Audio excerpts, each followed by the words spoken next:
Hello. So today I'm going to do all the showcase all the vinyls that I have here at my house. You can see I'm no longer in my dorm. There's my good old bird poster in the back, and I mean I have a lot of other weird stuff in my room, but I'm pretty sure some people are gonna get mad if I show it. So yeah, I just am kind of sitting in this weird spot here on the floor. But yeah, so this is just my house, and I have most of my records here. The ones that I bought in Florida, I brought back in a big suitcase. It was a lot of weight, but I was able to bring it back. Nothing was harmed. Got it through airport security. No one complained, so that's good.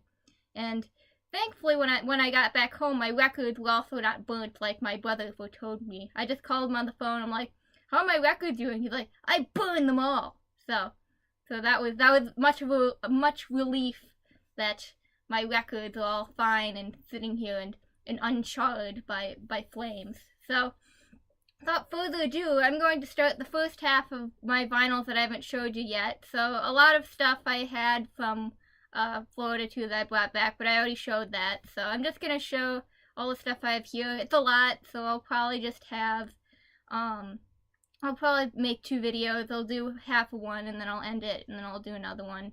So one's at a different time of day or like another random time. That's just because I did the other half of it in another time period. But hopefully I'll get both of these done so that I can just get it over with and not have to worry about showing the rest of my big old collection, which isn't actually that big. It's maybe, I mean, it's got to be like 40 LPs. It's big, but it's not, it's not incredibly huge. It's not like I have a wall behind me or anything like that. It's not a big deal. But anyways, let me just show you what I got here. So this is actually the first one of the first records that I got. The first record I got was a King Gizzard Quarters album, but this might be like the second one record that I ever like owned myself. So this is an Emerson, Lake and Palmer album, Tarkus, and as you can see, there is what is to be I don't remember what this is called, but yeah, it's just kind of this weird guy with the animal tank, and I honestly love this little character on the cover, and I like the inside too. As you can see, he's battling all these other creatures and doing whatnot. So yeah, I definitely love the artwork of this album. Probably one of my favorite Emerson, Lake and Palmer albums as well. So you can see the vinyl is just ordinary black. It's pretty old, so that's of no surprise. But yeah, I was just listening to this maybe a couple days ago. I got a nice new turntable, a nice old new turntable here that I can play all my stuff now, so that's great. I don't have to borrow my brother's anymore, but yeah, so that's just one of my Emerson, Lake and Palmer albums I have. Very good. Should definitely check it out.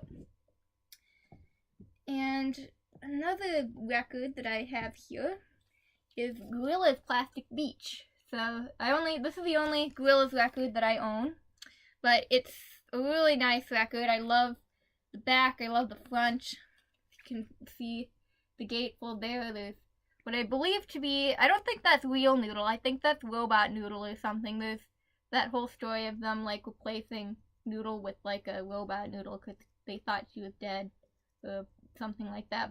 But she's shooting at the planes, and there's Murdoch, and I think 2D's right next to him, and they're just chilling. So that's the inside the gatefold there.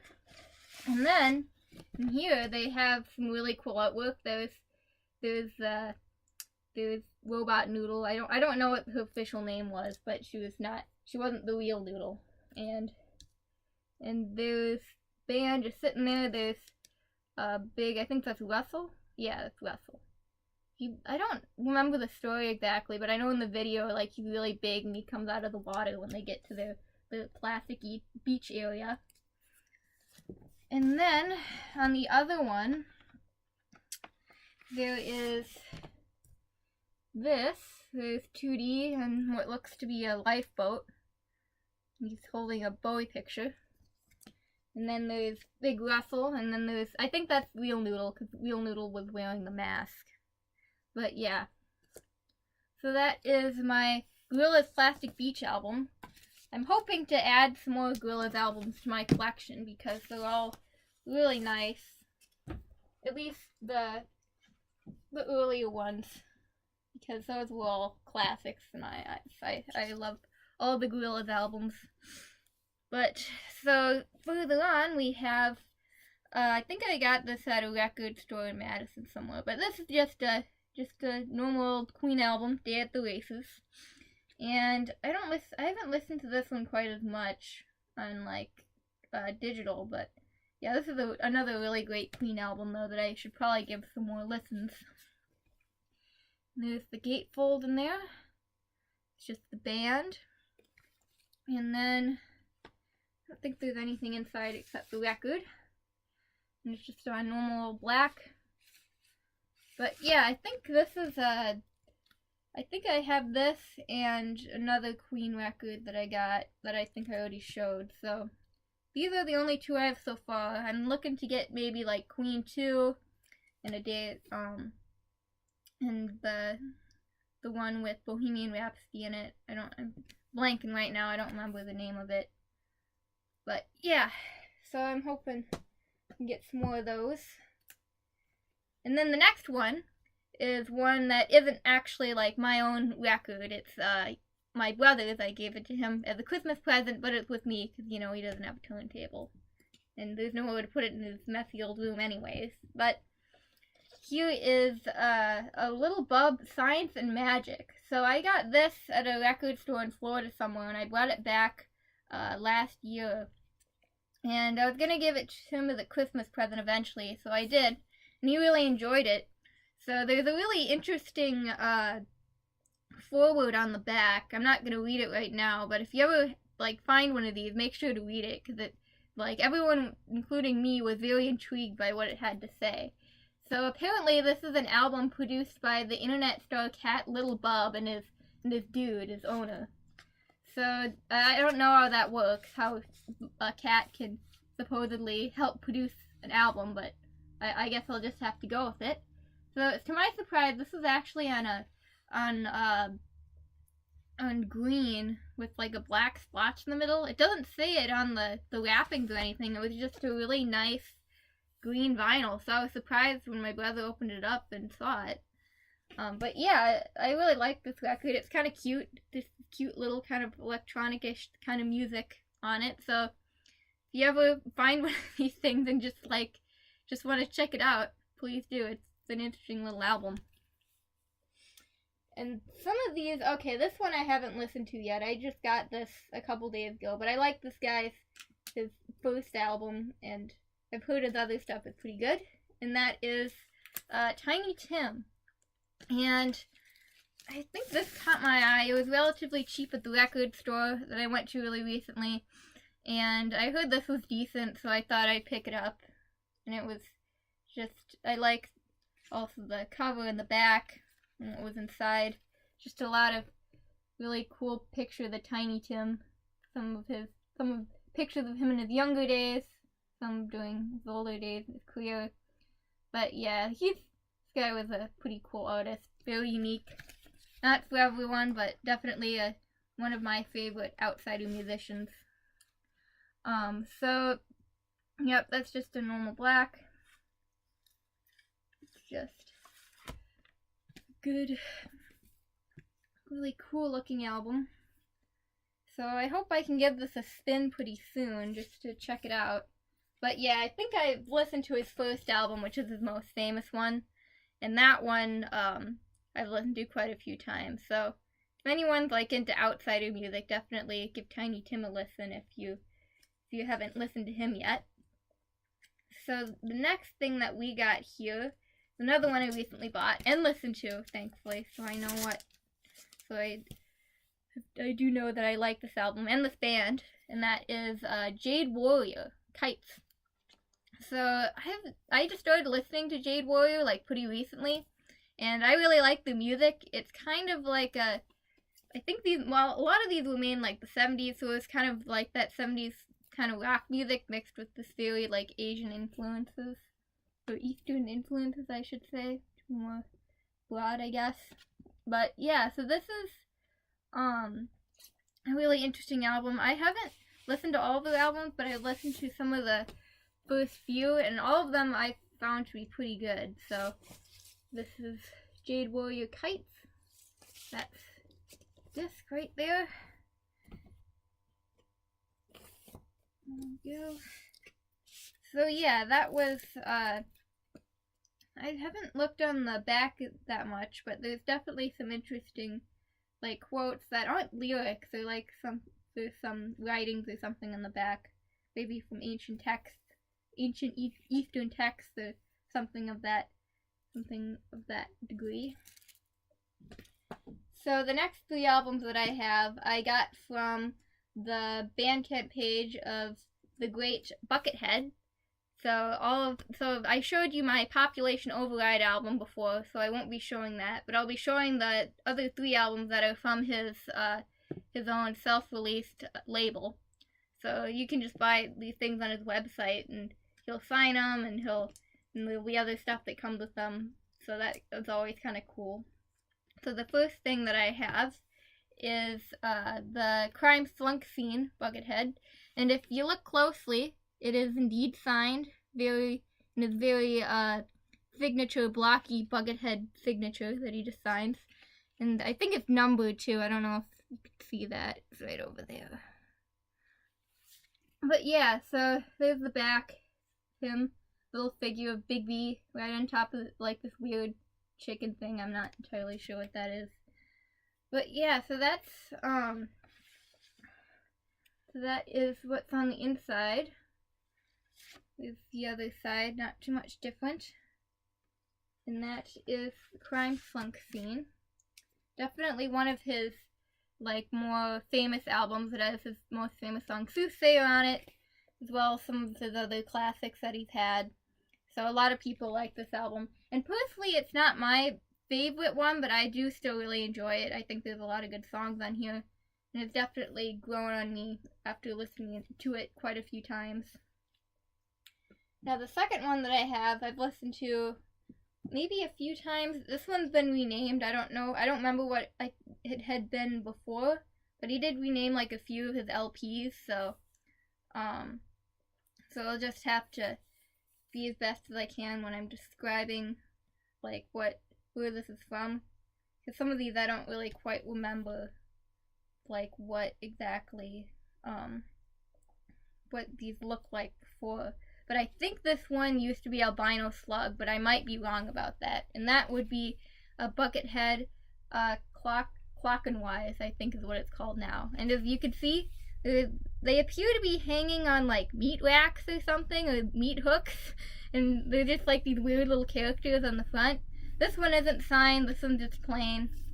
And I don't know if you can see that either, but like in the background there's some like weird, like it's like some really weird character thing right here. I don't even know. Like the art of Buckethead just puzzles me. So it's very unusual. So there's the back. This is all the songs on it. The albums are pretty straightforward. They're interesting because they don't really have any serial numbers or anything. They're just pretty plain. So it's hard to know what year these were made, unfortunately, which makes it hard to record them in Discogs. But I'm not complaining because I have them anyways. They're really cool albums. So the last one that I have here is probably the favorite of the 3 is Buckethead, A Real Diamond in the Rough. And this one has probably some of my favorite Buckethead songs on here, like Big D's Touch, and just like a lot of really good ones. Let me see which they're all so good. I'm trying to name which one would be probably among my favorite. Maybe like Dawn Appears would probably be my other like top favorite, top tier Big D track. So let me just open it up. You've already seen the cover, seen the back. And as I open this up, here's the album. It's just pretty plain middle right there. Nothing too exciting, but still a really good album. And Actually, I think I've only played Clockenwise, so I'll have to, hopefully some of these will all sound really nice sent through on vinyl. And they aren't, hopefully they aren't scratched up from shipping or anything like that, but I think it'll all be fine. So, some of the last few picks that I have here, and this was actually the first album that I got ever, the first one I ever bought for my own, is King Gizzard and Lizard Wizard Quarters. And as you can see, there's the back, there's the little crocodile cartoons that everyone knows and loves. They're on the back here. And there's, I think the original album is actually not, or the original cover, and I wish they did this on, like, I guess I like how they do the vinyl, but I like the original album cover is actually, if I take the vinyl out here, it's actually all 4 pieces of this together, like this. And I always kind of liked it in that style, just for, like, if there was, like, for a CD cover or anything like that. I don't like it just being this part, but it's still really cool that everything is here. And then, if I can flip it around, there's all the lyrics on for each song on each side, on each song quarter, as you could say. And there's the band right there. It's pretty cool. You could probably make this a poster, but the vinyl needs to go somewhere. And here's the vinyl that I have. It's just, unlike most of my Giz records, this one's just a black one. But it has a really nice center right there. I really like how they kind of mixed everything up on the record, just like that. You can see a little croc geyser again right there. So that is my King Gizzard Quarters. And I hope to play that for years to come, because I did play that record and it does sound quite good. I think it's a Castle bass pressing, it's not a flightless one, but it's still very good quality vinyl. And here we have, I'll have to see how long I have to go, but I have quite a few here, but once I get to maybe like 20-ish minutes, I'll stop and do another video just to separate it out a bit. So, enough with the rambling. Here is my one and only Foetus record that I have, if I'm pronouncing that right. Hope I'm pronouncing that right. But yeah, this is Foetus Off the Wheel, or Scraping Foetus Off the Wheel. I think this artist had a few different names throughout his career, but he always kind of stuck with Foetus. And this is probably one of his most famous albums that he made. And he has a lot of other ones too that he made earlier, which are also spectacular.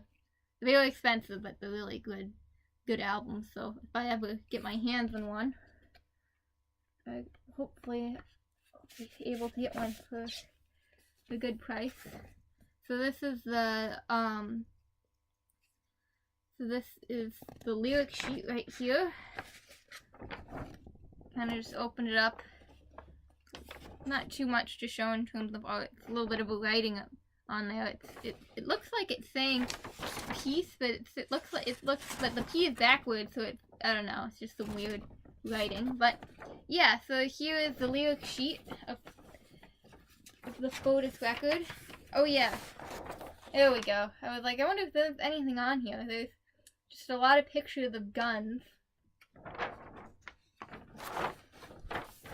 So this is pretty battered up, but it's still a really nice piece that they have added to this album. And I was just listening to this a couple minutes ago, and it's definitely one of my favorite Foetus records among some of his other ones.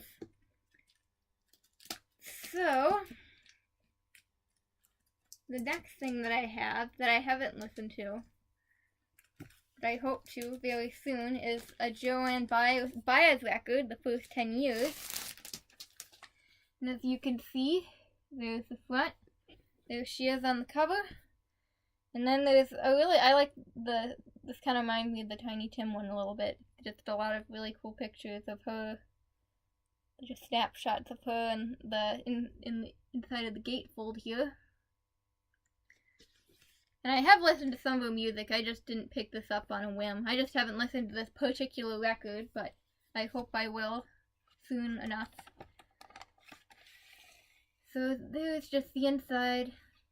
There isn't too much to see. That's pretty much just what they all look like. But it has 2 LPs in it. And definitely an older copy that I got from a record store here. And I'll be very excited to listen to it sometime soon.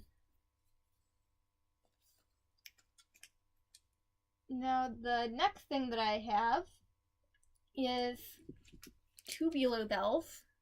And I got this one, another one that I got in Madison. And this is just a nice, solid, record that I think I've listened to a couple of times. It's just kind of an instrumental kind of record. And my brother has this one too. I think for some reason I was convinced to buy this for like $20. I'm not entirely sure why. And yeah, I'm pretty sure these only cost like $2, but for some reason I got this for like way overpriced. But whatever. It's still a nice album.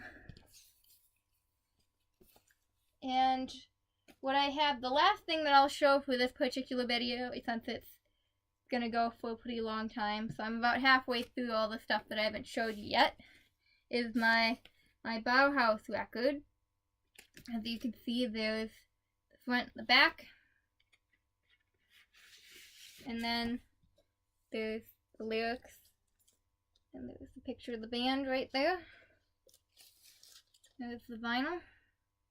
Now this is probably one of my favorite, well, I haven't listened to a ton of Bauhaus, but I do like this particular record. But the only thing that's disappointing is that I think on maybe like Spotify, I had like a deluxe version of this. And they had like a whole bunch of really good songs like Dark Entries and like a whole bunch of songs that aren't actually on the official album. So when I picked this up, I thought it would have this on it, but it doesn't. And I thought it was just like half of the album, and I was confused. But I think this is the official release, so I didn't actually. So it wasn't my fault necessarily that I was getting messed up. It's just what is on the official record. So unfortunately, it doesn't have like certain songs on it, but it's still, I still think that it was a nice pick to get. So yeah, that's pretty much like about half of my record collection here. Went through a lot, there's piles everywhere, but I have another half stuff that I'll have to show you. It should probably go pretty quickly because there isn't too much that I have to show you. But I do have some CDs and stuff as well that I got. But yeah, anyways, so I basically have pretty decent record collection now, and it's kind of cool to show it once in a while. And I know, just a heads up, I know I do talk about the price of records. Sometimes I'm a little bit money conscious because I'm a very broke person, but I just want to clarify that I'm not like that. I don't value record purposefully solely on its like monetary base and its rareness. I do like to collect rare stuff. I do like to collect like obscure things, but I do try to not pay try to get a good deal on it, you know. But just for you to know, I'm not like super judgmental and like the content of the music based on like its monetary value, anything like that. So yeah, so that is the first half of my record collection, and I'll be showing the second half in another video, and I might just do it like in maybe a few minutes, so I'll just have to see when I have time to do it. But yeah, so that is most of my record collection right there, and I will do another video just to take a rest. But yeah, so that is what I have, and I hope you all have a good night.